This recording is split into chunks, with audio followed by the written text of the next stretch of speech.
दोस्तों, प्राचीन काल की बात है। अयोध्या नाम की एक पावन नगरी थी, जहां महाराज दशरथ राज्य करते थे। वे प्रजावत्सल और धर्मपरायण राजा थे, लेकिन उन्हें एक दुख था, उनके कोई संतान नहीं थी। ऋषियों की सलाह पर उन्होंने पुत्रेष्टि यज्ञ कराया। यज्ञ के फलस्वरूप महारानी कौशल्या को भगवान विष्णु के अवतार श्रीराम का जन्म हुआ। उनके साथ भरत, लक्ष्मण और शत्रुघ्न का भी जन्म हुआ। पूरे अयोध्या में आनंद छा गया। श्रीराम बचपन से ही मर्यादित, आज्ञाकारी और करुणामय थे। गुरु वशिष्ठ के आश्रम में उन्होंने शिक्षा प्राप्त की। कुछ समय बाद महर्षि विश्वामित्र श्रीराम और लक्ष्मण को अपने साथ ले गए। वहां उन्होंने राक्षसों का संहार कर ऋषियों की रक्षा की। इसी यात्रा में श्रीराम ने शिव धनुष तोड़कर सीता माता का स्वयंवर जीता और दोनों का विवाह हुआ। कुछ वर्षों बाद महाराज दशरथ ने श्रीराम को युवराज बनाने का निश्चय किया, लेकिन कैकेयी को दिए गए वरदान के कारण श्रीराम को 14 वर्षों का वनवास और भरत को राज्य मिला। पिता की आज्ञा और माता की मर्यादा की रक्षा के लिए श्रीराम ने बिना किसी विरोध के वनवास स्वीकार किया। सीता और लक्ष्मण भी उनके साथ वन चले गए।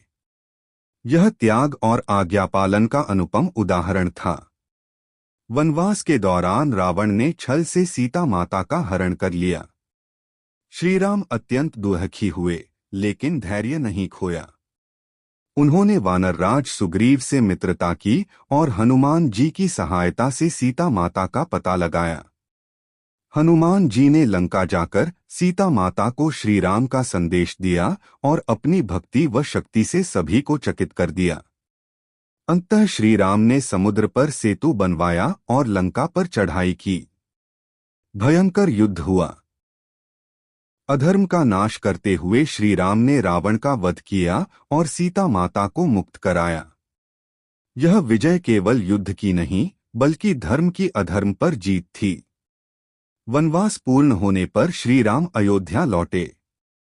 पूरे नगर में दीप जलाए गए। यही दीपावली का पावन पर्व बना। श्रीराम ने आदर्श राजा के रूप में राज्य किया, जहां सत्य, न्याय और करुणा का राज था। दोस्तों, वनवास के दिनों में श्रीराम, माता सीता और लक्ष्मण अनेक ऋषियों के आश्रमों में गए। वे हर स्थान पर धर्म की रक्षा करते और लोगों के दुख दूर करते थे। पंचवटी में उन्होंने अपना निवास बनाया। वहीं एक दिन रावण की बहन शूर्पणखा ने श्रीराम से विवाह का प्रस्ताव रखा। श्रीराम ने उसे मना किया, जिससे क्रोधित होकर उसने माता सीता को हानि पहुंचाने का प्रयास किया। लक्ष्मण ने उसकी नाक काट दी।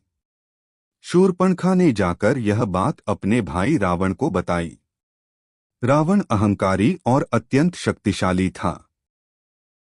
जब उसने माता सीता के सौंदर्य और गुणों के बारे में सुना, तो उसका मन पाप से भर गया। उसने सीता माता का हरण करने की योजना बनाई। रावण ने मारीच को स्वर्ण मृग का रूप धारण करने को कहा। उस सुंदर मृग को देखकर सीता माता मोहित हो गईं और श्रीराम से उसे पकड़ने का आग्रह किया। श्रीराम मृग के पीछे गए और लक्ष्मण को सीता माता की रक्षा का दायित्व सौंपा। मारीच के वध के बाद उसने श्रीराम की आवाज में सहायता की पुकार लगाई। सीता माता भ्रमित हो गईं और लक्ष्मण को श्रीराम की सहायता के लिए भेज दिया। लक्ष्मण ने जाते समय कुटिया के चारों ओर रेखा खींची, जिसे लक्ष्मण रेखा कहा जाता है। इसी अवसर का लाभ उठाकर रावण साधु का वेश बनाकर आया। माता सीता ने अतिथि धर्म निभाते हुए उसे भिक्षा देने के लिए रेखा पार की। तभी रावण ने उनका हरण कर लिया और उन्हें लंका ले गया। मार्ग में जटायु ने रावण को रोकने का प्रयास किया, लेकिन वह वीरगति को प्राप्त हुआ। जब श्रीराम और लक्ष्मण लौटे तो कुटिया सूनी थी। माता सीता को न पाकर श्रीराम अत्यंत व्याकुल हो गए।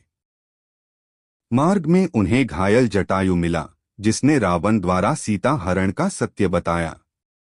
श्रीराम ने जटायु का अंतिम संस्कार किया और उसे मोक्ष प्रदान किया। सीता माता की खोज करते हुए श्री राम और लक्ष्मण किष्किंधा पहुंचे। वहां उनकी भेंट वानरराज सुग्रीव से हुई। दोनों में मित्रता हुई। श्री राम ने सुग्रीव की सहायता कर उसे उसका राज्य दिलाया। बदले में सुग्रीव ने वानर सेना को सीता माता की खोज में भेज दिया। दक्षिण दिशा में खोज करते हुए हनुमान जी समुद्र तट पर पहुंचे। अपनी अपार शक्ति और भक्ति से उन्होंने समुद्र लांघने का निश्चय किया। यही से लंका यात्रा और राम रावण युद्ध की महान कथा आरंभ होती है। दोस्तों, किष्किंधा में श्री राम की आज्ञा से वानर सेना चारों दिशाओं में माता सीता की खोज में निकल पड़ी। दक्षिण दिशा में हनुमान जी, अंगद और जामवंत के नेतृत्व में वानर समुद्र तट तक पहुंचे। सामने अथाह समुद्र था, जिसे पार करना असंभव प्रतीत हो रहा था। तभी जामवंत जी ने हनुमान जी को उनकी भूली हुई शक्ति का स्मरण कराया। हनुमान जी ने प्रभु श्री राम का नाम लिया और विशाल रूप धारण कर समुद्र लांघने के लिए उड़े। मार्ग में मैनाक पर्वत ने विश्राम का आग्रह किया, लेकिन हनुमान जी ने विनम्रता से आगे बढ़ना उचित समझा। सुरसा और सिंहिका जैसी बाधाओं को पार करते हुए वे अंततः लंका पहुंचे। लंका में हनुमान जी ने रावण की भव्य नगरी देखी, पर उनका मन केवल प्रभु कार्य में लगा रहा। उन्होंने अशोक वाटिका में माता सीता को शोकाकुल अवस्था में देखा। हनुमान जी ने उन्हें श्री राम की अंगूठी देकर प्रभु का संदेश सुनाया। माता सीता ने हनुमान जी को आशीर्वाद दिया और श्री राम तक अपना संदेश पहुंचाने को कहा। रावण के सैनिकों ने हनुमान जी को पकड़ लिया। रावण के दरबार में भी हनुमान जी ने निर्भय होकर श्री राम की महिमा का वर्णन किया। क्रोधित रावण ने उनकी पूंछ में आग लगवाने का आदेश दिया, लेकिन वही आग लंका दहन का कारण बन गई। हनुमान जी ने पूरी लंका में आग लगाकर अधर्म को चेतावनी दी और फिर समुद्र पार कर श्री राम के पास लौट आए। हनुमान जी से सीता माता का समाचार पाकर श्री राम का हृदय आशा से भर गया। श्री राम ने समुद्र देव से मार्ग देने की प्रार्थना की। जब उत्तर न मिला तो उन्होंने धनुष उठाया। तब समुद्र देव प्रकट हुए और सेतु निर्माण का मार्ग बताया। नलनील के नेतृत्व में वानरों ने पत्थरों का सेतु बनाया, जिस पर राम नाम अंकित था। सेतु पार कर श्री राम, लक्ष्मण और वानर सेना लंका पहुंची।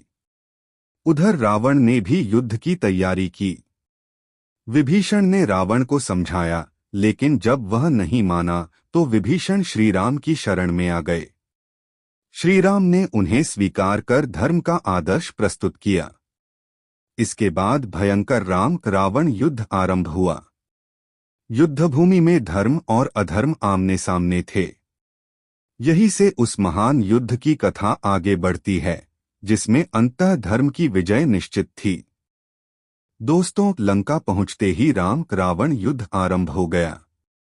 एक ओर श्री राम के साथ धर्म, सत्य और मर्यादा थे, तो दूसरी ओर रावण के साथ अहंकार और अधर्म। दोनों सेनाओं के बीच भयंकर संग्राम हुआ। वानर वीरता से लड़े और राक्षस सेना भी अपनी पूरी शक्ति से आक्रमण करने लगी।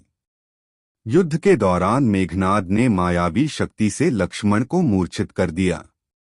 पूरी वानर सेना शोक में डूब गई। तब वैद्य सुषेण ने संजीवनी बूटी लाने का उपाय बताया। हनुमान जी तुरंत द्रोणागिरी पर्वत की ओर उड़े। बूटी पहचान न पाने पर वे पूरा पर्वत ही उठा लाए। संजीवनी से लक्ष्मण पुनः जीवित हो उठे और युद्ध भूमि में फिर से उत्साह भर गया। इसके बाद रावण के अनेक पराक्रमी पुत्र और सेनापति युद्ध में मारे गए। फिर कुंभकर्ण युद्ध में उतरा। वह अत्यंत बलशाली था, पर धर्म के सामने उसका बल भी टिक न सका। श्री राम ने उसका भी वध किया। रावण के अहंकार को अब भी बोध नहीं हुआ। अंततः रावण स्वयं युद्ध भूमि में आया। श्री राम और रावण के बीच भयंकर युद्ध हुआ। रावण बार बार पराजित होता, पर उसकी माया उसे फिर से युद्ध के लिए खड़ा कर देती। तब देवताओं के सारथी मातली श्रीराम के रथ के साथ प्रकट हुए। गुरु अगस्त्य के उपदेश से श्रीराम ने आदित्य हृदय स्तोत्र का पाठ किया। श्रीराम ने ब्रह्मास्त्र का संधान किया और रावण के नाभि में बाण छोड़ दिया। रावण का अंत हुआ और अधर्म का नाश हो गया। देवताओं ने पुष्प वर्षा की और आकाश में जय जयकार गूंज उठी। रावण के वध के बाद श्रीराम ने विभीषण को लंका का राजा घोषित किया। इसके पश्चात माता सीता को अशोक वाटिका से लाया गया। उन्होंने अग्नि परीक्षा देकर अपनी पवित्रता सिद्ध की। श्रीराम ने उन्हें हृदय से स्वीकार किया। युद्ध समाप्त हुआ, पर श्रीराम का कर्तव्य अभी शेष था, अयोध्या लौटना। सभी ने पुष्पक विमान से अयोध्या की ओर प्रस्थान किया। मार्ग में भरत ने श्रीराम का स्वागत किया। अयोध्या में दीपों की पंक्तियां सजाई गईं और चारों ओर उल्लास छा गया।